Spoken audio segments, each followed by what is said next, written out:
All right, check. All right, so today is going to be a topic podcast.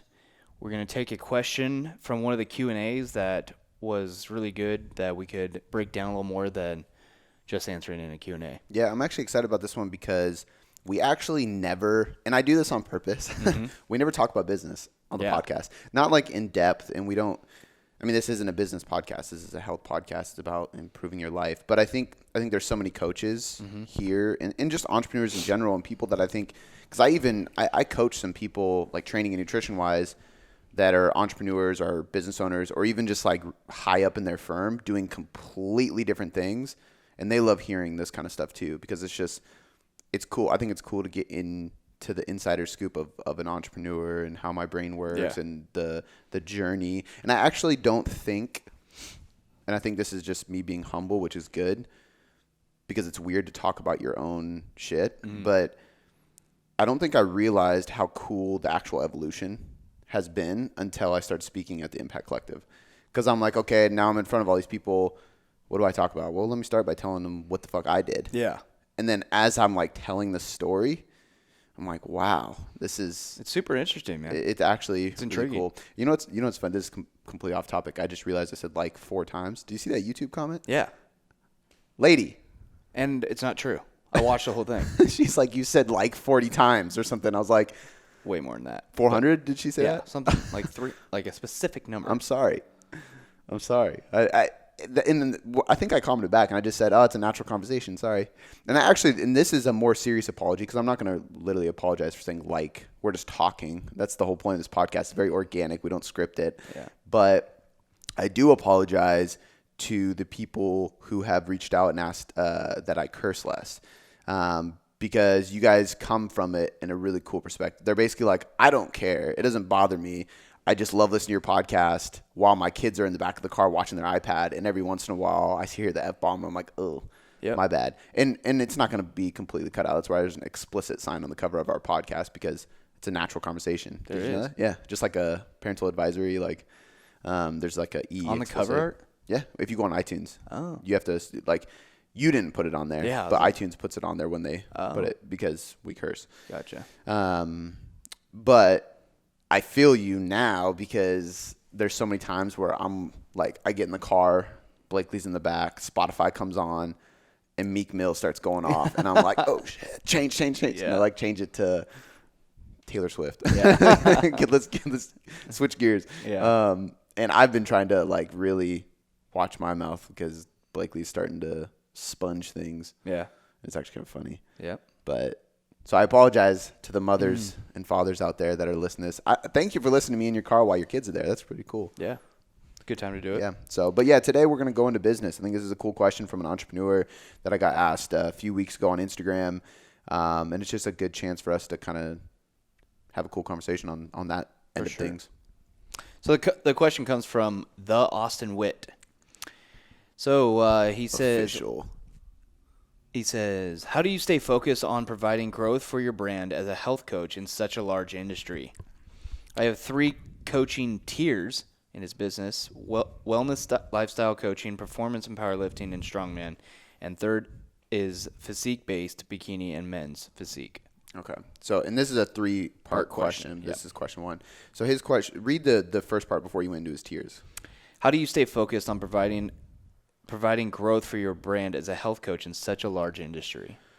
It's a good question. I think that it's multifaceted, obviously, so I'm going to dissect it a little bit. The first piece of advice I'm going to give you is get more specific in either get more general or get hyper specific. I feel like you're kind of in the middle ground, right? Like you're like, I'm a general coach who works with everybody, and I have these 3 specific tiers, which are all polar opposites, right? The best strongman and powerlifting coach is not the best powerlifting coach. And the best gen pop coach is not the best bodybuilding coach. So I think understanding who your actual audience is, and I think when you're young in the game, you glorify the sexy audience. When I first started doing any of this, I was literally like, I'm only going to work with high-level soccer players. Yeah. Like, I'm just going to be an athletic trainer. I'm going to work with soccer players. I'm going to build myself up through, like, college-age athletes. Then eventually I'll train pros. I'll be, like, doing shit for the Sounders. It'll be the coolest thing. It's like every trainer's dreams. Like, I just want to work with athletes. Yeah. And then you realize the athletes you start getting are kids in high school, kids in college, a.k.a. all broke, don't have any money, can't pay you much, but you still do it for experience. The pro athletes are getting sent to people who are recommended by their coaches, which are usually just people who know people who know people or went to college with whoever. So it's like, if you're not in, you're not in. So I quickly realized that I'm going to be very unsuccessful if I wanted to get hyper-focused at such a young age. So at the beginning, it's like, be more broad.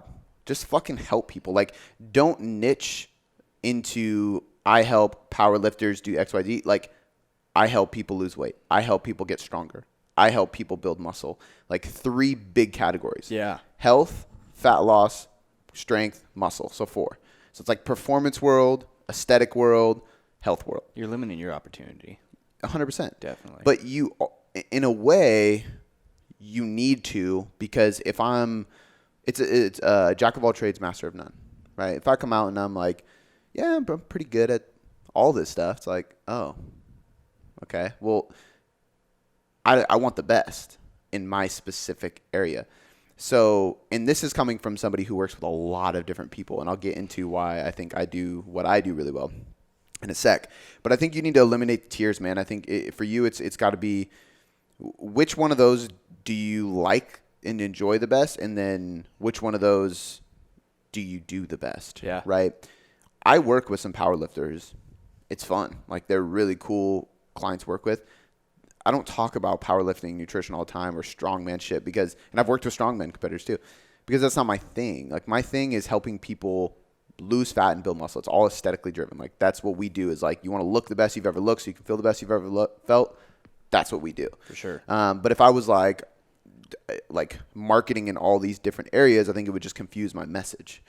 So I think the best way for you to stand out first is to eliminate those tiers, go with one, and make it a little bit more general, especially because you're at the beginning, and let your niche follow you. Because as you develop, you'll realize what your actual calling is.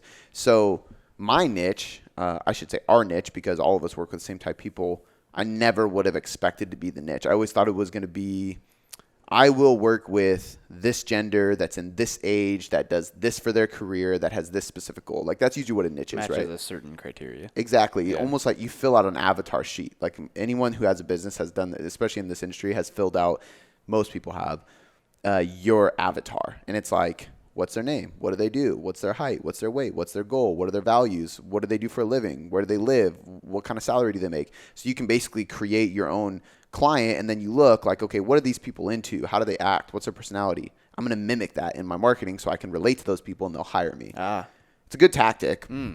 But I think a lot of times in our industry, your niche isn't what you think it's going to be. Like, it kind of finds you, right? So for me, my niche is helping average individuals achieve above average results through science-based strategies that seem confusing, but we can break it down in simple terms. So I am talking to a specific population who sometimes gets overwhelmed by the science. Sometimes it goes over their head. Sometimes it stresses them out, but they have a craving to learn.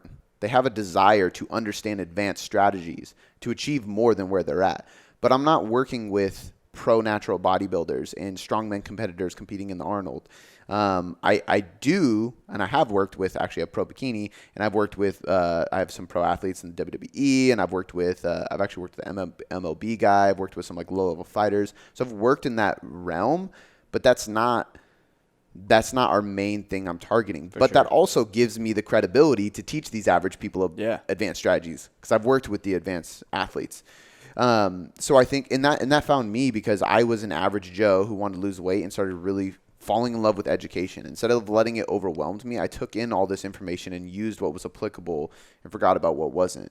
And that, like, my niche found me. And I think too, like, because I knew what I enjoyed and how I liked to learn, it allowed me to teach in that same way. So the people who agreed with me, all the people listening to this right now who love learning and love education and want a more sustainable approach because they want to learn how to do it on their own, they flock towards us. They listen to our work. They trust our feedback. They trust our guidance and our coaching.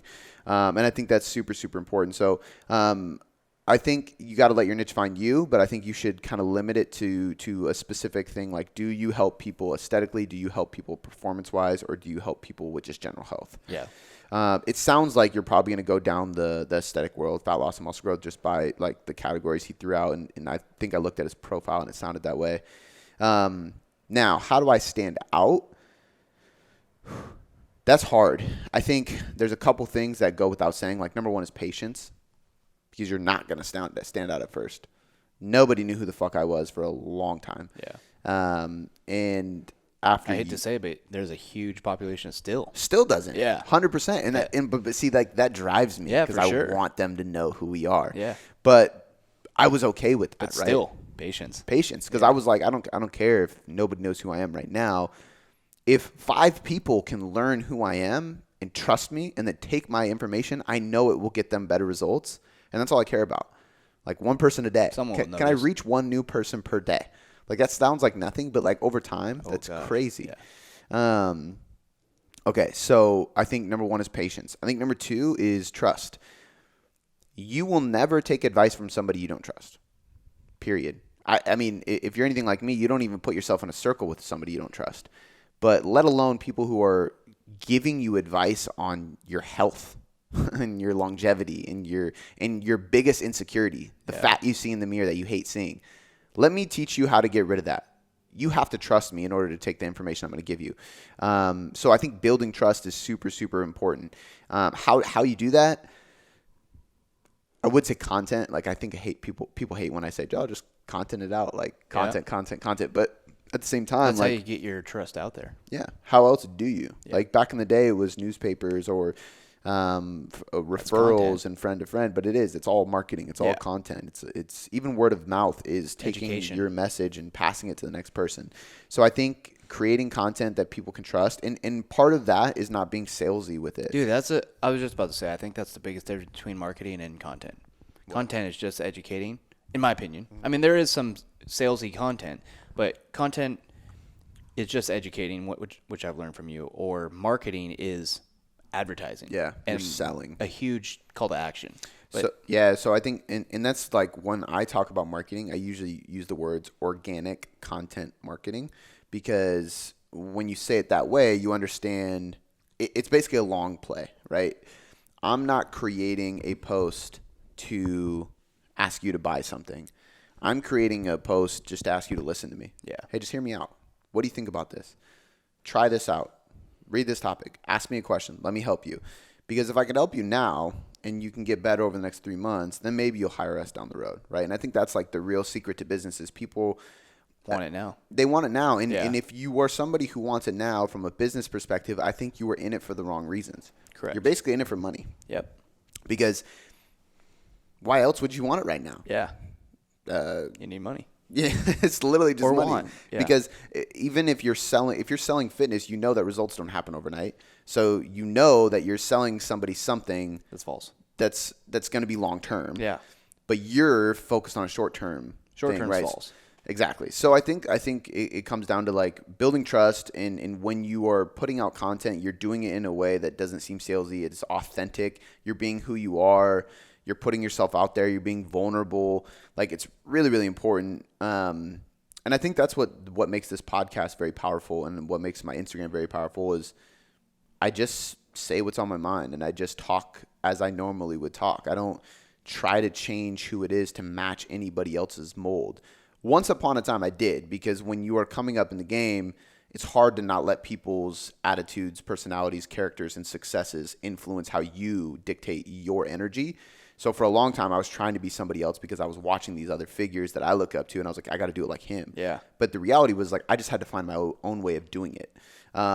So just being patient and pushing forward is going to lead into that. And then across your content, just make sure you're really trying to build trust. Like, calls to action are important. Like, don't get me wrong. We put them in our content. We put them in our podcast show notes. If you want to apply for coaching, click the link in our bio. I tell you guys that all the time. Yeah. Because I want you to apply, because we're going to change your life. Like, that's what we do. But it's in a way where it's like I'm teaching and teaching and teaching, and then saying, hey, like, if this confuses you, reach out. That's what we do. Yeah. Right? Don't let it overwhelm you. I don't want you to get overwhelmed.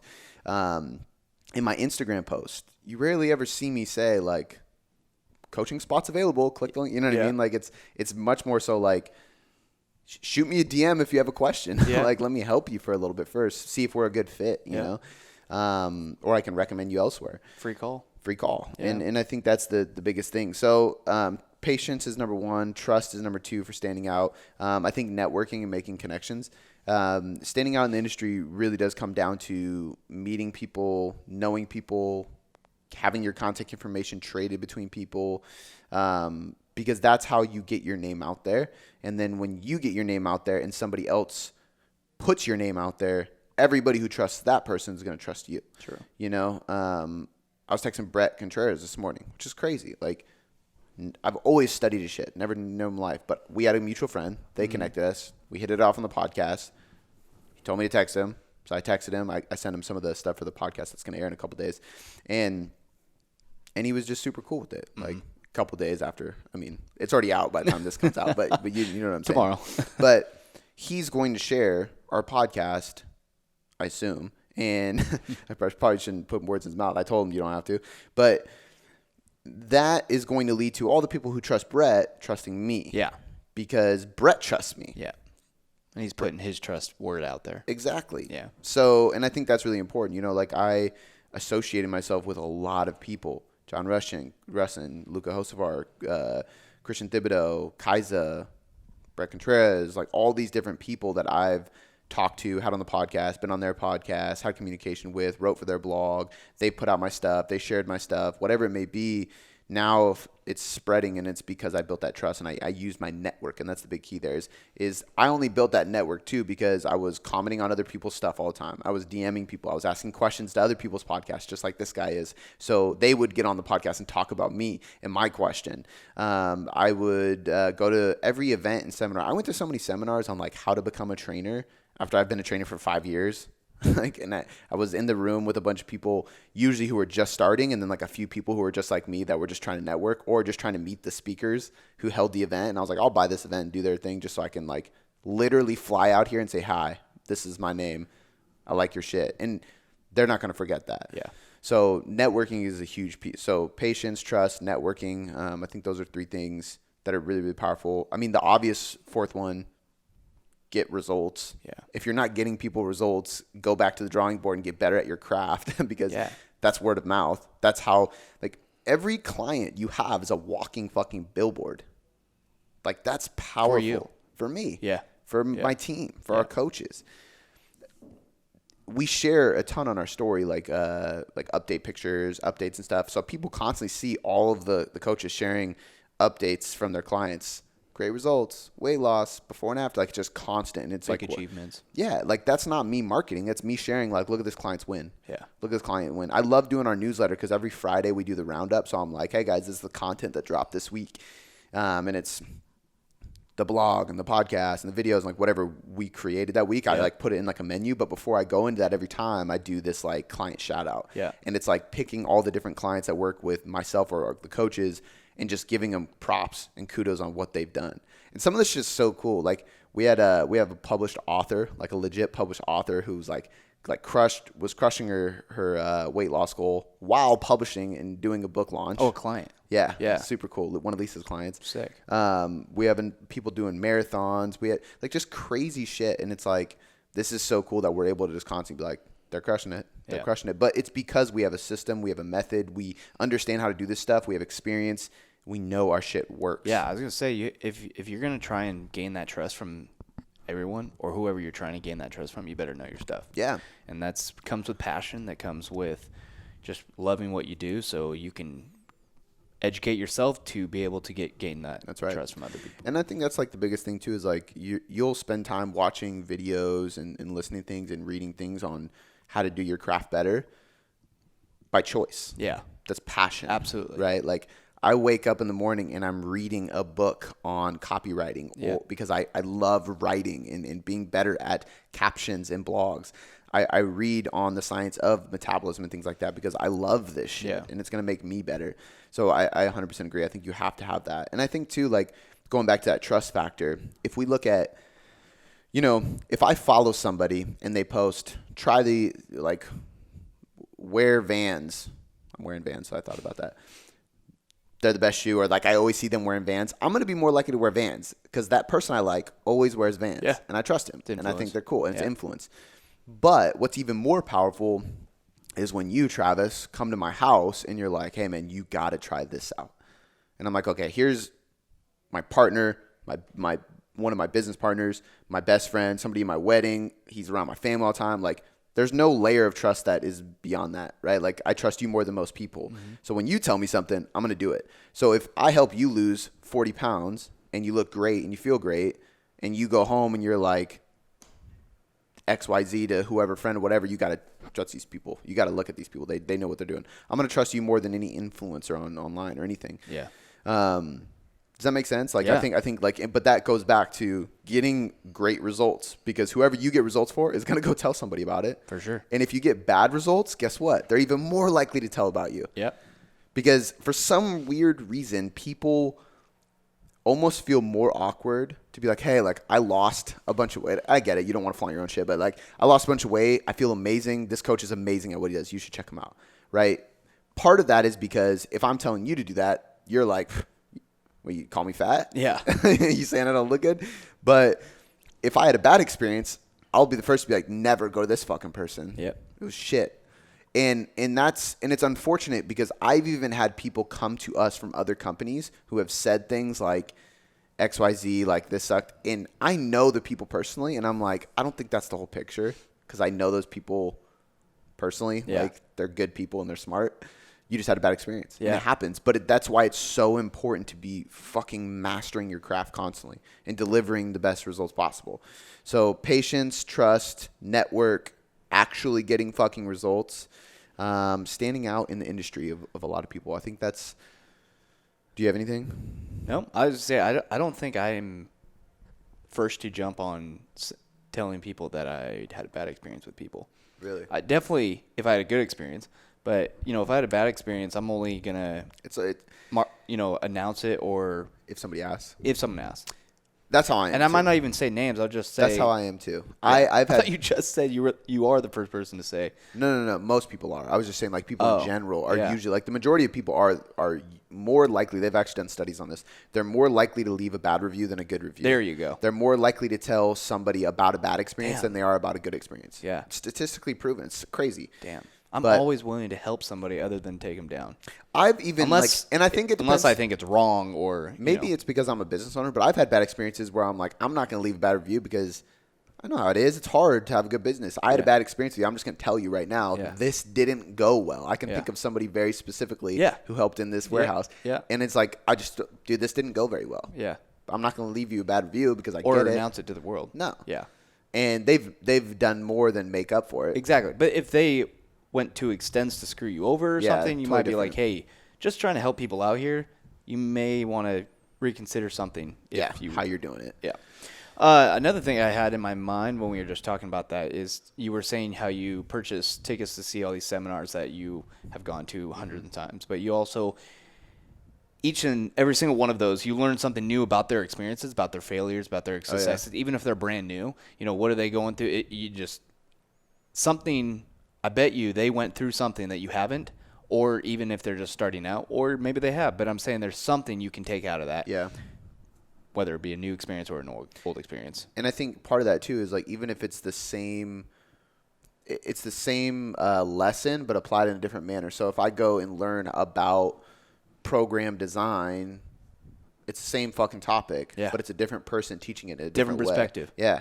Let's go learn about carbohydrates. Every person has a different perspective and way of interpreting it. Yeah. And at best, you'll understand more ways to interpret it because everybody's different. So your explanation to different clients has to be different too. Absolutely. So 100% agree. Your explanation to 10 different clients could be 8 different ways. Yeah. You know what I mean? I think that does it for standing out in industry. I think those are you could, in a world of social media, you could focus on the aesthetic side of things of, like, making your photography better, taking pictures with better lighting, wearing bright colors. Like there's so many like filters and things that you can do to stand out and make your pictures look cool. And I can even say like, there's like certain people that make really funny videos or really unique videos or very intense videos. And those videos catch people's attention. Yeah. We could talk about headlines. Like if you're writing a caption, your first line is what's going to draw somebody in. Attention getters. Yeah. If you're writing a blog, what is the title of the blog? Like learn how to do better copywriting, learn how to do better titles and headlines and stuff like that. Cause that does apply. But I think those are more down the marketing path of like, once you figure out who your audience is, what your message is, you have patience, you're building trust, you're educating in the right way, and you're networking. You have all those ducks in a row. You just need to be patient, keep doing them. Now you can go, okay, how can I get better at my word choice? Yeah. Because a little lesson for a lot of people, discover works better than find out. So if I say, hey, find out your potential, it won't do as well if I say discover your potential. So same fucking meaning. Yeah. But for some reason, psychologically, discover just clicks with people. Yeah. How-tos work really well. How to blank in a matter of blank by not worrying about blank. Yep. So now I'm like, whoa, how to do this without worrying, to get to here without having the stress of this, and you just plug and play. So there's a lot of really good books and lessons you can do with like content copywriting and marketing copywriting. And those things help a ton. So I would say, but that comes after all the fundamentals we already covered. For sure.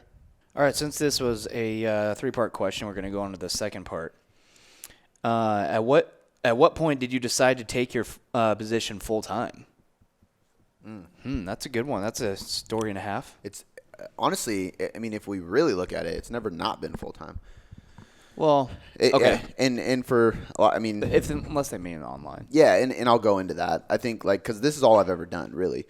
So if we look at educate and train, literally, that's it. It's just been, so even when we look at like, so when I interned, I wasn't doing 40 hours a week, but if you count, so I had to do 2 internships. One was in our school and one was outside of our school in a business. So if you count both of those, if you count like my schooling and if you count my time in the gym, I was doing 60 hours a week of training, right? Yeah. 30 hours of that was, and I think it was a 26-hour minimum per week of interning when I interned at Vigor when I was like 18, just turning 19. So that was a long week of just being in the trenches. And before I went there, so I would get to there at 3:30, but I would be at school during the day. So I would basically go to school, intern, learn, study, go to the gym, train with whoever I was training with, and then I would go to Vigor and intern. And then on some nights, I would go close at Rite Aid. So like certain nights of the week, and then I worked weekends. You do homework? I literally would fucking no. Doesn't sound like it. So I did, but like in my world with that was a lot of hands-on stuff. Yeah. So we would do a lot of like functional movement screens, but it's not homework because I need This is after you changed your major? Yeah. Okay. I had to like do stuff there. Yeah. Like I didn't do well in biology. I didn't do well in math. I passed. Yeah. I had to because I had to get my degree. But those are the classes that I didn't have a ton of homework being in on time. What was your AA? It was exercise science. It's literally no. You have to have a bachelor's for exercise science. So because I have an associate degree, and it's literally, I think it's called health. I think it's literally health. Do you have it, or do you know? Or? Yeah, no, I do. Okay. I think it's called health and fitness coach. It's not a common thing. Like actually, it was ranked top 3 in the entire country for personal training development programs For AAs. Period. Oh. If you go, it's ranked better than exercise science programs because exercise science programs teaches you about the Krebs cycle. Yeah. How many times have I talked to you about the Krebs cycle in your training? None. It doesn't matter. It's More like, anatomy and it's way more anatomy. It doesn't mean that's not a good route. No, There's a lot of people that are amazing trainers, but after that, they still have to go do training certifications to learn, okay, how do I take this anatomy and apply it to somebody who's walking down the street and wants to lose weight? Yep. It's totally different. Yep. And we did have, we had a anatomy class, we had a biology class, we had multiple nutrition classes. We had, obviously we had functional training, we had program design, we had business fitness. We had a lot of really cool classes that were way more applicable to training. But it was just health and fitness coach. So while I was going to school, I was interning. So the amount of hours was already full time. That's the thing. So but when I could take it full time after that was when I had enough clients. So basically I was Online. Okay. I was working at Rite Aid and I was going to school, not even online, in the gym. Okay. Because I worked at the gym full time at a certain point too. So I was working in the gym and I was training people and I was doing classes, and I knew that there was like this transition period of like I needed to get enough clients, but I didn't have time because I still had to work at Rite Aid. So I basically got to a point where I finally had enough clients coming in to work with me individually or in small groups that I eliminated Rite Aid, and I got a job at the community center, because at the community center you could work from 10 to 2 a.m. So I could work overnight shifts, and every Friday and Saturday night they would do like basically they would rent the place out, so people would do parties. The party has to be done by 10. I was the cleanup crew. Or some of them had to be done by midnight. Yeah. Basically, I would be there cleaning shit up. Yeah. Sometimes literally. But I did that 2 days a week, and then I did some like just general like fucking utility guy stuff at the community center sometimes throughout the week in the mornings. And then I finally got enough clients to quit that job eventually, and I was full time. So at a certain point, I was full time training in the gym, where I would get there at like 2 p.m. and I wouldn't leave till 8 p.m. every single day. And then Saturdays I was there in the morning. Sundays were my only day off. But in the mornings, Monday through Friday, I was writing blogs, creating Instagram posts. I was going to the local gym and filming. I was recording podcasts, programming, working with online clients. I was doing everything I could. So I literally like all day, every day was literally just training constantly, coaching. So I still count that as full time. Now, when I decided to take it full time to the online world and really make Boom Boom Performance something bigger was when I found out I was having Blakely. Yeah. So basically, up until that point, Boom Boom Performance was a blog, and then in 2016, I made it a business by actually getting my business license, and I was like, I'm going to start this. What year was that? 2016. Okay. And I was like, I'm going to start this business coaching thing. I was in San Diego, Pacific Beach. I went to this event. I was like super hyped, made a business plan, got the business license, flew home, didn't do shit. Mm-hmm. It was just scary. It was a risk. I was comfortable at my job, so I didn't do anything 2016 at all. I just had a business license that I paid for. 2017 hit, and I was like, okay, I can't keep doing this. I met Shannon. We were living together. I started hanging out with Kaiza more. I started hanging out with Chris Hippa. I started like hanging out with some like influencers and entrepreneurs. I met Jason. Like I started really like thinking about things differently. I hired Steve Krebs. He helped me like really just get confident in myself about being an entrepreneur and doing this on my own. And I started really pushing content, and I started making more money online to a point where I wasn't making as much as I was in the gym, but it was close. Like almost doubled my salary technically by just grinding my ass off on the online front and then going in the evenings and training a shit ton of people. Yeah. So I was building it and I was excited about that, but I was burning out. Like It was basically like me and Shannon's time together was literally like an hour of Netflix at night. And then Saturday nights we could hang out because I worked Saturday morning still. So it was a while of that, man, like all of 2017 really. And then when we found out we were having Blakely, it was, I want to say it was July 4th, 6th or 7th, because July 4th was like a Thursday.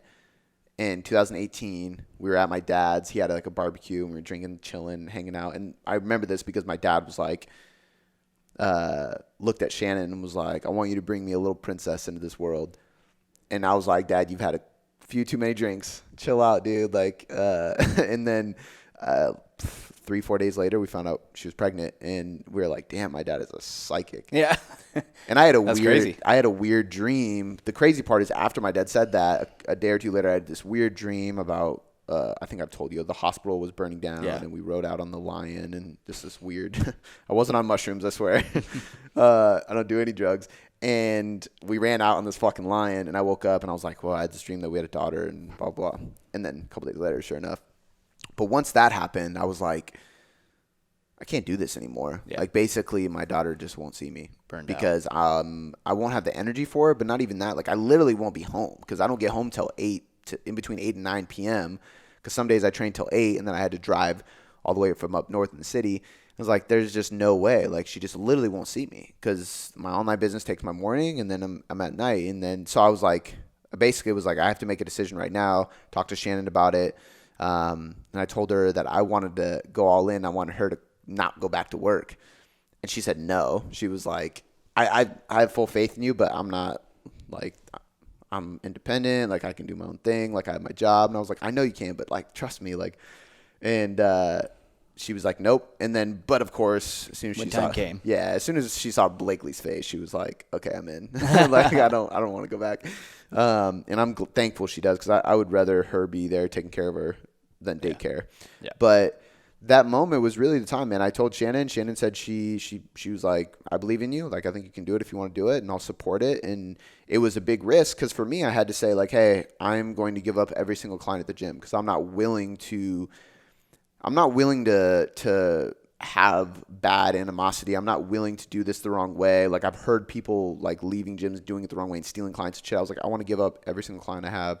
I will teach the trainers how to train these people. I'll give them information. We'll make a smooth transition over the next few months, and then I'll wipe my hands clean. Yep. And that's what we did. I transitioned all my clients to the other trainers at the gym. I left, and it was like, whew, here we go. Yeah. Boom Boom Performance is all I do now. It's all online. And I just went fucking ham with content. I was like, okay, I'm not at the gym training anymore. Cool. I'm going to film like a Facebook Live. I'm going to do Instagram Lives. I'm going to film my story every day. I was like doing a ton of videos on my phone, posting them, recording podcasts. Like I literally was just doing so much. And I started traveling more, because I didn't have the gym. So I didn't have clients' sessions tying me down. So I started traveling more. 2017, right after that, was a big year for travel. I think after I left Vigor in 2017 or 18. I'm trying to think now. I think it was 17, actually. I think I'm a little bit ahead of time when I said 2018. That half of that last year, I literally think I went to an event every month, like in a different state. I was just going everywhere. Went to Missouri, Vegas, Florida, California multiple times. Yeah.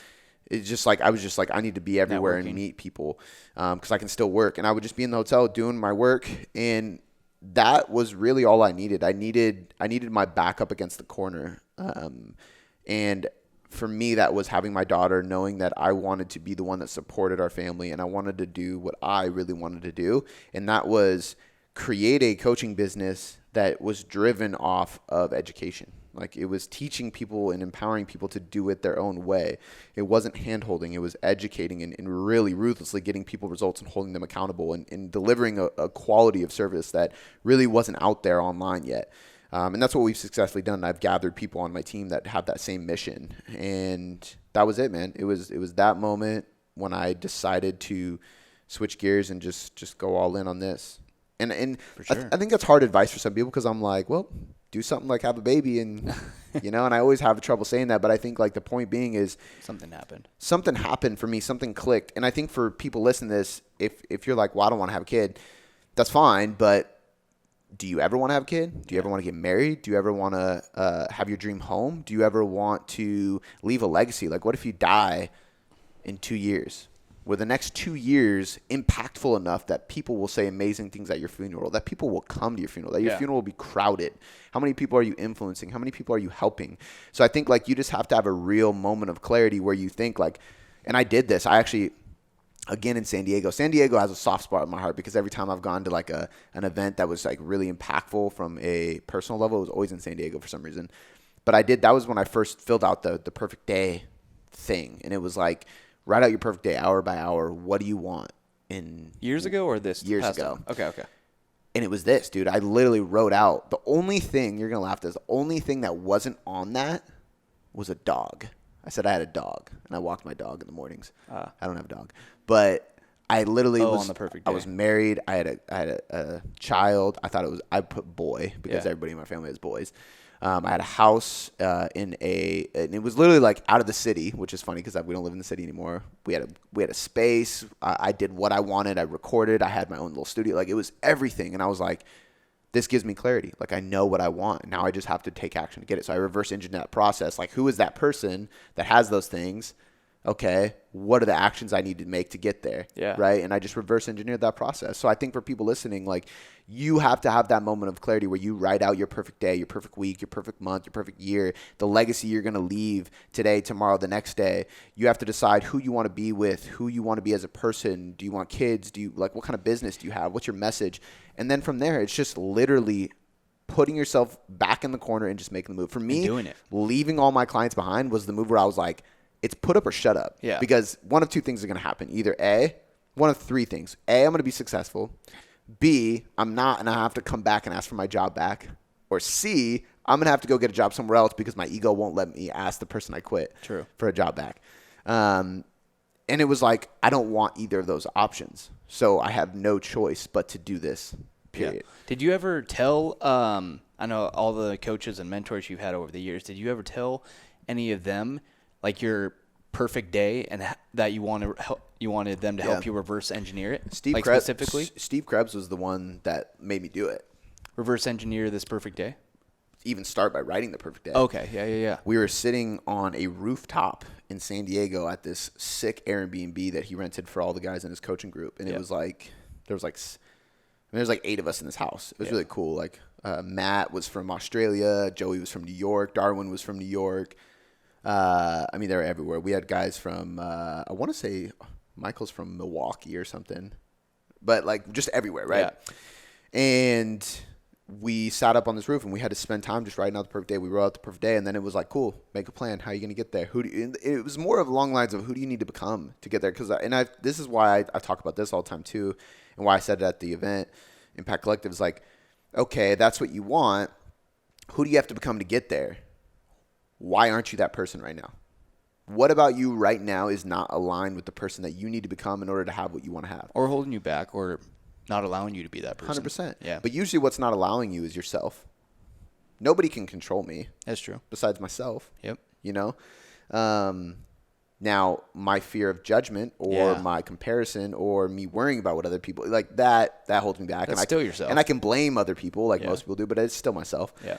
But that was like the defining moment for me, man. And that's why I tell people all the time, is like, you have to determine, like, none of that even works if you don't know what you want. People don't have a crystal clear vision of what they want. I had a conversation on the way here with one of my clients about this on the phone. What do you want?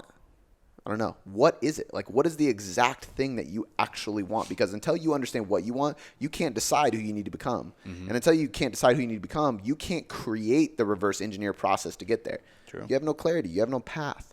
And I think like a vision. I got backed up into a corner, but I did it I did it myself. And I've heard a lot of people say the same thing. Like, they purposely back themselves up into a corner because you only have one option. It's success or nothing. And so for me, it was like, I know my vision. I know what I want. I know everything. My back's in a corner. I have a baby on the way that I have to provide for. There's no way I'm not going to make this happen. And I think the craziest thing about that is you have so many doubts in your head. And I remember leading up to that point, I always wanted the same thing. But when I backed myself up into the corner, all of a sudden, everything just worked. Yeah. Why is that? Is it because I changed as a person? Is it because my marketing was? No, it literally was like mindset. It was like literally like, oh shit, I have to. Yeah. And you find a way. Like the amount of times you'll say like, oh, I can't do it, or this is in the way. If you have a big enough reason why, none of that shit stands in your way. Yeah. I was just taking action on shit that I was scared to take action on before. I was being way more consistent. I was doing way more of everything. Like it was almost like all of a sudden I had so much more to say inside my content. Like, oh, I have all these things I can talk about, all these things I can create and teach. And it was literally just because I had a fire lit under my ass that made me take action. And you had more time then. I had more time. Yeah. For sure. To get those ideas and thoughts into your content. Yep. But what I will say too is I was making enough to pay my bills before that. So time isn't always an excuse because, like I said before, I'd wake up at 5 a.m., I'd create content, do my own thing until 12. I would lift at 12, eat at 1, and then I'd drive right to the gym, get there by 2:30 for my clients at 3. And then I'd spend all night there, and then I'd come home and eat and chill and fall asleep and repeat it. Monday through Friday. Saturday mornings, I would go to the gym and train people, and then I'd spend the rest of the day chilling. Sundays, I would do programming. I would catch up on stuff. So, like, I had zero time. Yeah. But to me, like, I think this is the other thing, too, is, like, I don't want to preach, like, fuck balance, like, hustle. Because now, like, I mean, you know me, like, I'm done at a certain time. I chill. I have a lot of time and balance. But I knew. You have to get to that point. Exactly. I knew at a certain point, I was like, if I do this, and I was like, I'm willing to do this for 10 fucking years if I have to. But if I do this for at least 10 years, I know for a fact I'll get to a point where I have a team, where I have an influence, where I have a system, where I have a thing where I can create balance. And I can allow you to slow down. Yeah, and none of that shit stressed me out ever. Like, losing sleep wasn't a big deal because I loved it, man. Yeah. It was just passion. It was drive. I was so excited about it. I actually was listening to this thing. I'm listening to this book called Outliers, and it's basically, it looks at all the biggest CEOs and successful people, Bill Gates, all these different people who are successful. Why are they successful? What was their childhood like? What are their habits like? Who were they surrounded by? What experiences did they have growing up? What shaped them into that person? And it was talking about mastery, and there's this common thing about the 10,000 hour rule. It takes 10,000 hours of a task to become a master at it. So I listened to that, and I was like, 10,000 hours is a long fucking time. Yeah. I want to count my hours. So I literally was like, okay, I was at the gym for at least this many hours Monday through Friday for this many days a week, this long. I was at least doing this much hours, and I really low. Yeah, I was gonna say you're putting this on the low end. Yeah, because I was like, I did at least 2 hours of content and study. Like there was days I did 6 hours easily, but I put all that shit together, and it was 17.5 thousand hours, and I was like, I'm well over the 10,000 hour mark. And if I went back 7,000 hours ago, it was probably when things finally started to click. Yeah. So it's like that 10,000 hour rule is 100% accurate. Yeah. It's crazy. Dope.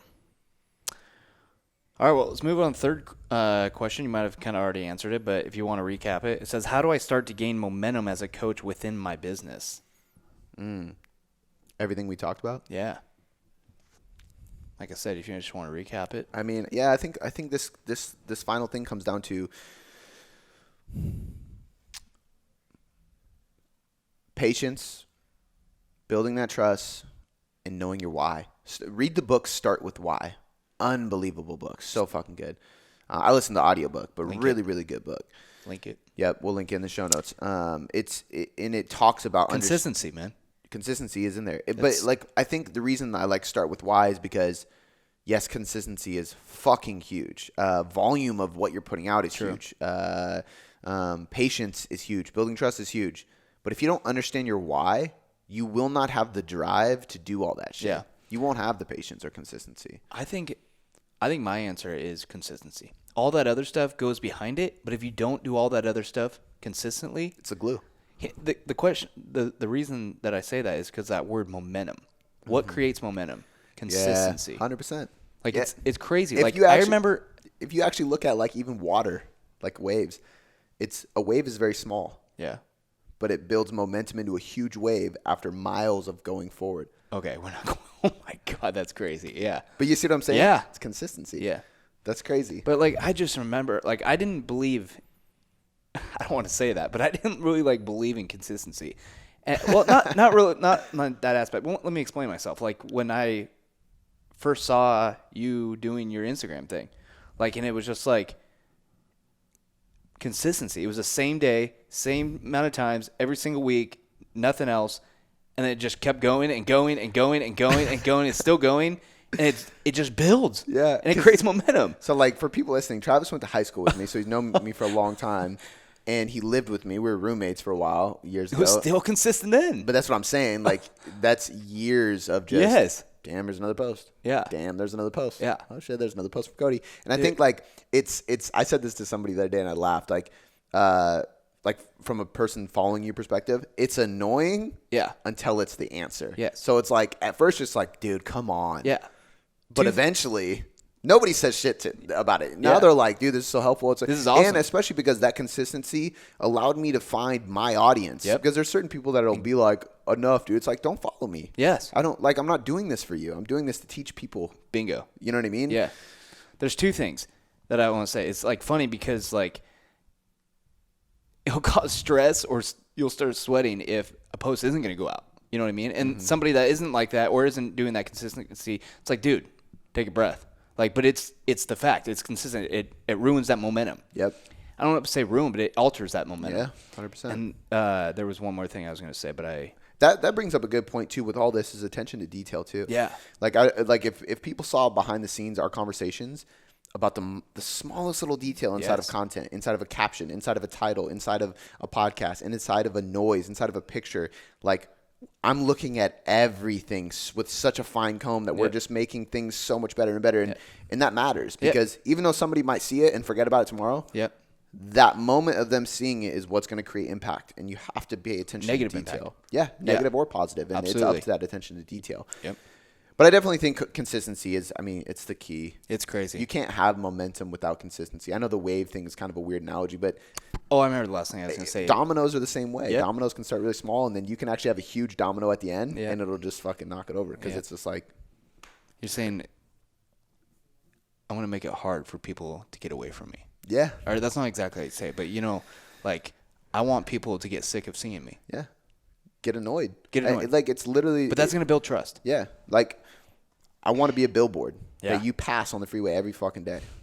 Touche. But it's on your newsfeed. Touche. And it's one of those things where it's like, if you're somebody who wants to influence people and help people, you need to put your message out there so much that they don't think of anybody else But you. at all but you when they want to change their body. Correct. So I want every single person listening to this and in watching what we do to know that when that time comes, when they want to lose fat, when they want to build muscle, when they want to change how they look, when they want more confidence, when they need accountability, when they need a shift in their mindset, they can trust us. Yeah, and that goes with any business or any industry.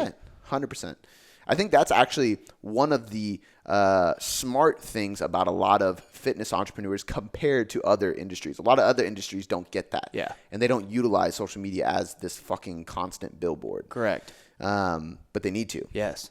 No, I think consistency is the key to momentum, and I think you have to have all these things we've been talking about: building trust, having patience, volume of content, passion, understanding your why. But you just have to be relentlessly consistent with it, and you have to take it from somebody who was posting 3, 4, 5 years ago. I mean, technically 8, 9 years ago, I was showing videos of me at a fucking turf field. Take it from somebody who did doubt themselves and did have to talk to themselves in the head of someday this will take off. Yep. Someday people will listen. Someday it'll all work out. And I literally just kept doing it. And it's cool too because I talk to people like you and every once in a while people that we grew up with, and they can see the realist perspective of that because they're like, dude, you've been doing the same shit for a decade. We're going to be at our high school reunion and people are going to be like, I remember you literally the year after high school you started posting about this shit, and it's just been nonstop. 10 years. But Touché. that's what it takes, an unrelentless amount of consistency and patience. I saw a YouTube podcast episode of Gary Vee, and he was doing this exact same thing where he allows people to enter a contest where if they win, they get to come in and be with him for an hour. Damn. They get an hour of his time. And it was just a small company out of Connecticut, and they were a roofing company. And they were old school people, blah, blah, blah. And he just told them, how to break down demographics in the newspaper, on TV channels, on here, how to do this on LinkedIn, how to do all these things. And they're like, it's not just Instagram.